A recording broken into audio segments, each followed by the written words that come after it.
Просто хлеб, когда вы храните, например, вот полиэтилен же храните, вы добавляете туда лавровый лист. Лавровый лист. А он обладает специальными свойствами, которые свойственны ему.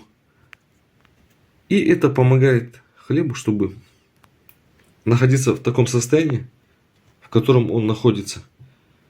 Ну, это не каждому, да, человеку полезна как бы эта информация. Каждый думает, а зачем хлеб 2 недели хранить? Ну, мало ли что, вот, например, в нашей семье у нас не принято хлеб выкидывать. У нас не каждый любит хлеб. Ну, не то, что не любит, так вопрос не стоит. Не каждый употребляет хлеб, вот так скажу. Любим там мы все его, что там говорить. Но употребляет не каждый человек. Вот. И вот этот способ, он дает до 2, до 3 дней, например. И даже проверено до 2 недель пользоваться мягким хлебом. А орехи это уже для другого видео. Да. Спасибо.